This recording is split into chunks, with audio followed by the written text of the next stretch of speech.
Assalamualaikum warahmatullahi wabarakatuh.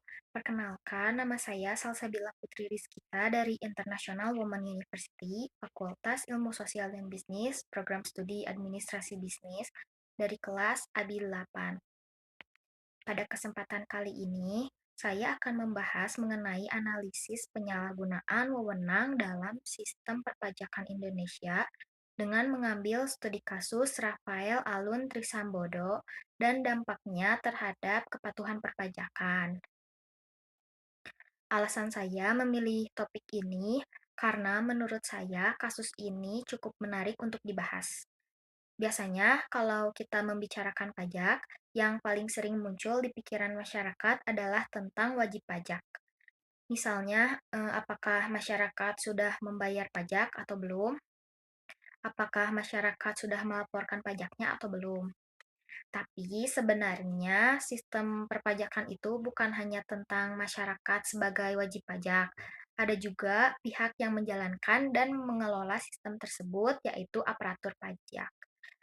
Jadi dari kasus ini kita bisa melihat bahwa keberhasilan sistem perpajakan bukan hanya bergantung pada aturan yang dibuat, tapi juga bergantung pada bagaimana aturan tersebut dijalankan oleh orang-orang yang memiliki kewenangan.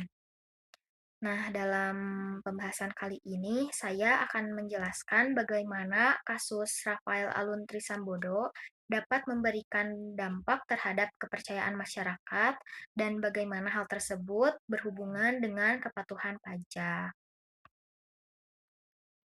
Kalau kita masuk ke profil kasusnya, Rafael Alun Trisambodo merupakan mantan pejabat Direktorat Jenderal Pajak yang menjadi perhatian publik karena adanya kasus yang berkaitan dengan dugaan gratifikasi, tindakan pidana korupsi, serta masalah terkait harta kekayaan.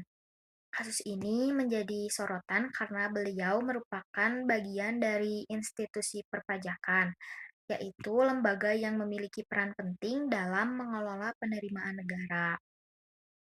Menurut saya, hal yang membuat kasus ini menarik bukan hanya mengenai individu yang terlibat, tetapi juga bagaimana kasus ini memberikan pengaruh terhadap pandangan masyarakat kepada institusi pajak.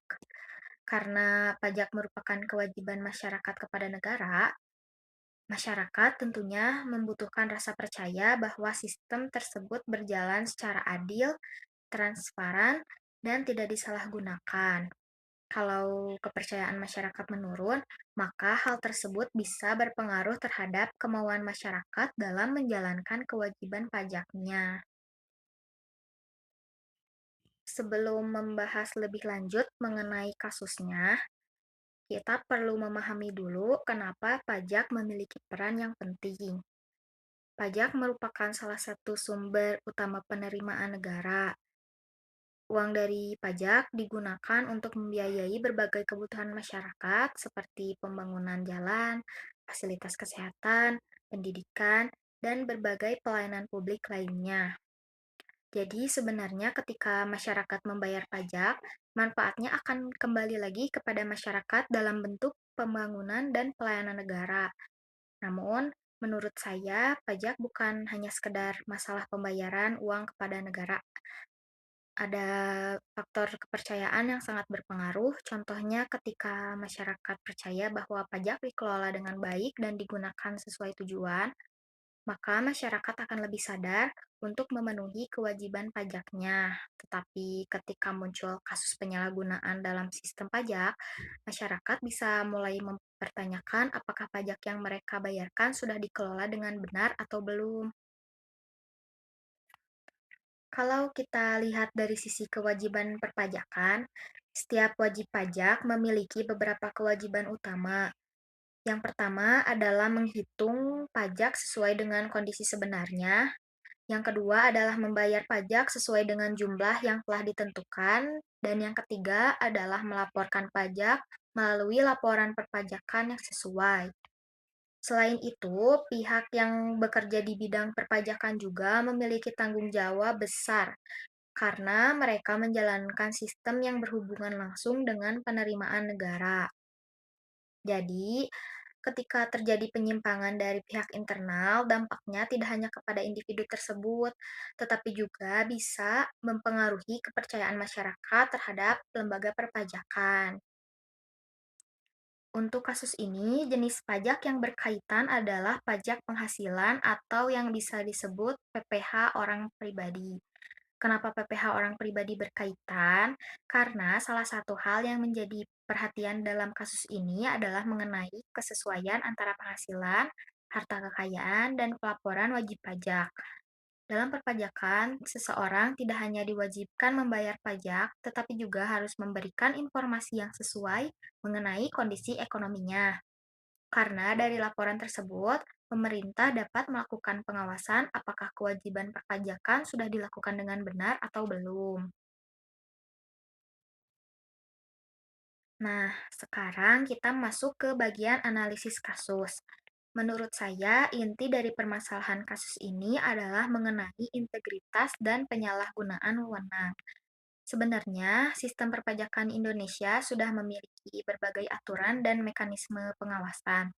Tetapi aturan yang baik tetap membutuhkan orang-orang yang menjalankan aturan tersebut dengan jujur dan bertanggung jawab. Karena apabila seseorang yang memiliki kewenangan justru melakukan penyimpangan, maka dampaknya bisa lebih besar. Masyarakat tidak hanya melihat masalah sebagai kesalahan individu, tetapi juga dapat menganggap bahwa ada masalah dalam sistem yang menaungi individu tersebut. Untuk bagian perhitungan pajak, kasus ini memang berbeda dengan contoh kasus usaha yang biasanya langsung menghitung pajaknya. Karena dalam pembahasan ini fokusnya bukan menghitung pajak sebuah bisnis, tetapi lebih kepada bagaimana kewajiban pajak orang pribadi dijalankan. Hal yang menjadi perhatian adalah apakah penghasilan dan harta sudah dilaporkan secara benar sesuai dengan aturan. Jadi, poin utamanya adalah transparansi, kejujuran dalam pelaporan, dan kepatuhan terhadap kewajiban perpajakan. Selanjutnya adalah risiko dari ketidakpatuhan pajak. Ketika seseorang atau suatu pihak tidak menjalankan kewajiban perpajakannya dengan baik, tentunya ada beberapa risiko. Yang pertama adalah risiko mendapatkan sanksi administrasi. Yang kedua adalah adanya pemeriksaan atau tindakan hukum apabila ditemukan pelanggaran. Selain itu, ada juga dampak yang lebih luas, yaitu menurunnya kepercayaan masyarakat. Menurut saya, dampak kepercayaan ini cukup penting karena sistem pajak sangat bergantung pada kesadaran masyarakat untuk patuh. Kalau kita lihat dari sisi masyarakat, kasus seperti ini dapat memberikan pengaruh terhadap cara masyarakat memandang sistem perpajakan. Misalnya muncul pemikiran seperti apakah pajak yang saya bayar benar-benar dikelola dengan baik. Pemikiran seperti ini bisa muncul ketika masyarakat melihat adanya penyimpangan dari pihak yang memiliki tanggung jawab dalam sistem pajak. Karena itu, pemerintah perlu menjaga kepercayaan publik agar masyarakat tetap memiliki kesadaran untuk memenuhi kewajiban pajaknya. Menurut saya, ada beberapa strategi yang bisa dilakukan untuk meningkatkan kepatuhan pajak. Yang pertama adalah memperkuat pengawasan internal terhadap aparatur pajak. Yang kedua adalah meningkatkan transparansi dalam sistem administrasi pajak. Yang ketiga adalah memanfaatkan teknologi atau digitalisasi dalam layanan pajak. Dengan adanya sistem digital, proses perpajakan bisa menjadi lebih mudah, lebih cepat, dan dapat mengurangi potensi penyimpangan. Selain itu, edukasi pajak kepada masyarakat juga penting agar masyarakat memahami bahwa pajak memiliki manfaat bagi pembangunan. Dan yang terakhir, memperkuat pencegahan korupsi sektor perpajakan. Jadi, dari pembahasan yang sudah saya jelaskan, dapat disimpulkan bahwa kasus Rafael Alun Trisambodo menunjukkan bahwa integritas memiliki peran yang sangat penting dalam sistem perpajakan. Masalah perpajakan bukan hanya berasal dari wajib pajak, tetapi juga bisa muncul dari pihak yang menjalankan sistem tersebut. Ketika terjadi penyalahgunaan wewenang, dampaknya dapat mempengaruhi kepercayaan masyarakat dan akhirnya dapat berpengaruh terhadap kepatuhan pajak. Sebagai rekomendasi, pemerintah perlu terus meningkatkan pengawasan, transparansi, dan pencegahan korupsi dalam sistem perpajakan. Karena sistem perpajakan yang baik bukan hanya membutuhkan aturan yang jelas, tetapi juga membutuhkan kepercayaan antara pemerintah dan masyarakat. Sebagai penutup, menurut saya perbaikan sistem perpajakan harus dilakukan bukan hanya dari sisi wajib pajaknya saja, tapi juga dari sisi internal pemerintah. Pengawasan, transparansi, dan pencegahan korupsi perlu terus diperkuat agar masyarakat merasa yakin bahwa pajak yang mereka bayarkan dikelola dengan baik. Sekian pembahasan dari saya. Terima kasih sudah menyimak. Wassalamualaikum warahmatullahi wabarakatuh.